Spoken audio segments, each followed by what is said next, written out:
Ever feel like you wake up already needing a nap? Mm-hmm. Yeah, me too. Yeah. Like you're already running on fumes. Yeah. And it's not even lunchtime yet. Right. Well, you're not alone. It's not just you. Yeah. We're diving deep today into the science behind why you're so tired. Okay. And trust me, it's way more interesting than just get more sleep. Okay. So I was prepping for this deep dive. Yeah. And stumbled across this video essay that just like blew my mind. Okay. It all starts with this idea that our brains are basically playing catch-up with modern life. It's called evolutionary mismatch. Evolutionary mismatch? Yeah, think about it. Our brains evolved for a world, vastly different from our own. Okay, so you're saying like our caveman ancestors weren't exactly stressing about deadlines or like Instagram notifications? Precisely. Okay. Their daily life was about survival. Right. Finding food, securing shelter, avoiding predators. Yeah. Their prefrontal cortex, the part of the brain responsible for decision-making, wasn't constantly bombarded with choices. So no pressure to like pick the perfect filter for their cave paintings, right? Exactly. But how does this caveman brain explain why we're always exhausted? Imagine you're that caveman suddenly transported to today's world. Oh, no. Every moment is just a barrage of decisions. Oh, my gosh. What to wear, what to eat, which email to answer first. This constant mental juggling act can lead to something called decision fatigue. Decision fatigue. Okay, is that like when I spend like 20 minutes scrolling through takeout options and then I just give up and eat cereal? Exactly. It's a feeling of being mentally drained after making too many choices. Okay. Even small ones. Our ancient brains simply weren't wired for this level of decision-making. Wow. I never realized how much mental energy those like seemingly insignificant choices actually consume. Right. Like, give me a break, prefrontal cortex. And here's the kicker. Oh.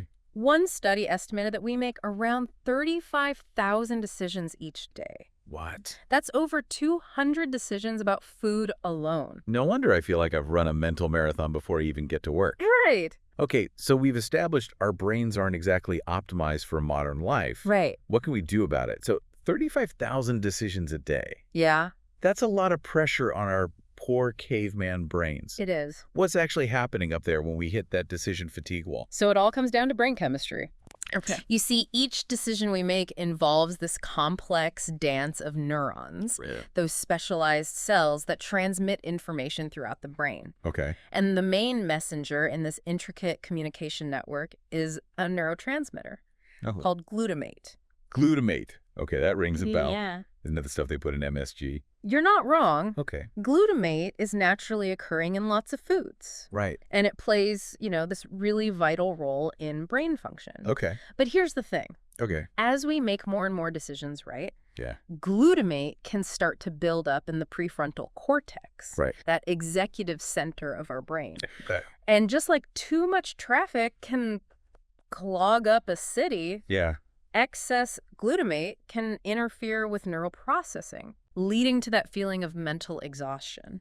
So decision fatigue is like a traffic jam in our brains. Oh, exactly. Oh, man. I knew I shouldn't have answered those work emails during my lunch break. Now imagine for a moment that you could give your brain a chance to clear out those mental highways, right? And reset. Oh, like a mental reboot. Exactly. Sign me. Sign me up.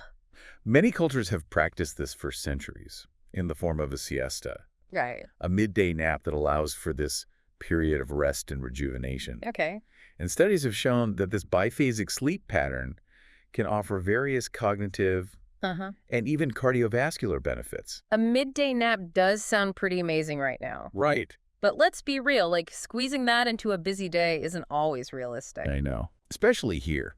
Are there any other ways to give our brains a break without relocating to Spain? Absolutely. If a siesta isn't an option, the key is to become more mindful of our decision-making throughout the day. Okay. By consciously limiting those daily choices, especially the small, insignificant ones, we can significantly reduce the strain on our prefrontal cortex. Okay, so less time agonizing over which brand of almond milk to buy? Exactly. Like it. Simple. So does this mean meal prepping for the week and like laying out my clothes the night before is actually good for my brain? You're catching on quickly. Okay. These simple strategies, right? might seem minor, Yeah. but they can have a significant impact on your mental energy levels Right. by freeing up your cognitive resources for more important matters. This is all making so much sense.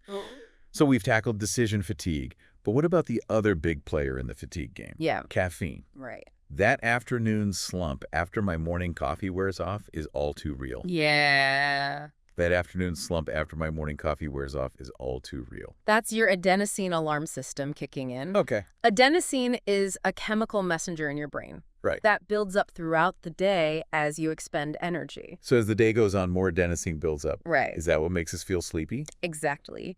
You can think of adenosine like a little sleep signal, Okay. gently nudging your brain saying, hey, time to wind down. Right. But then we hit the snooze button. With caffeine. With caffeine. Because, let's face it, sometimes we need a little something to power through the day.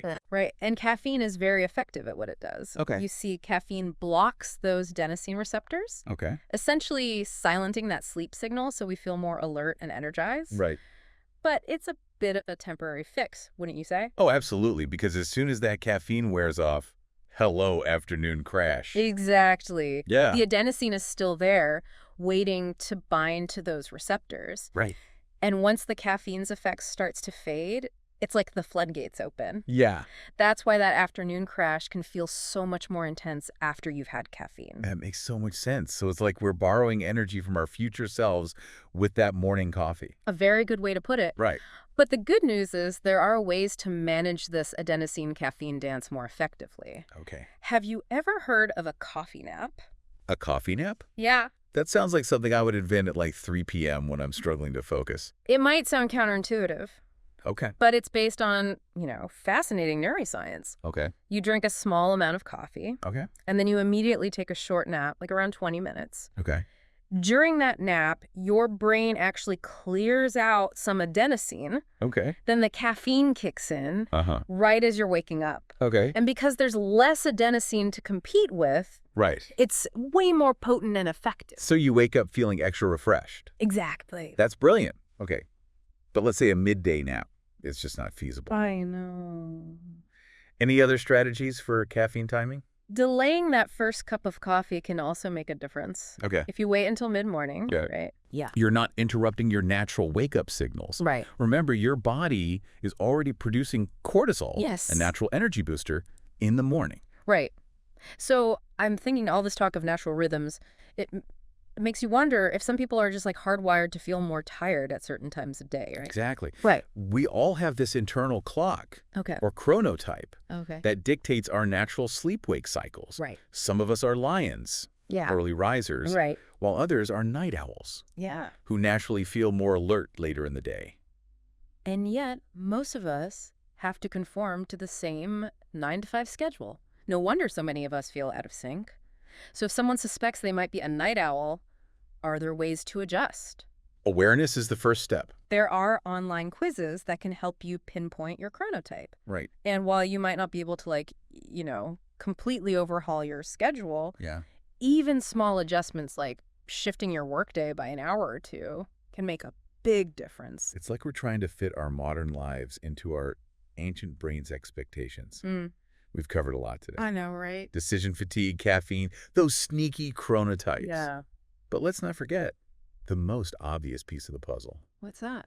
Sleep itself. Sleep. Absolutely. We know that getting enough sleep is crucial, Right. but it's not just about the quantity, Okay. It's also about the quality of our rest. Right.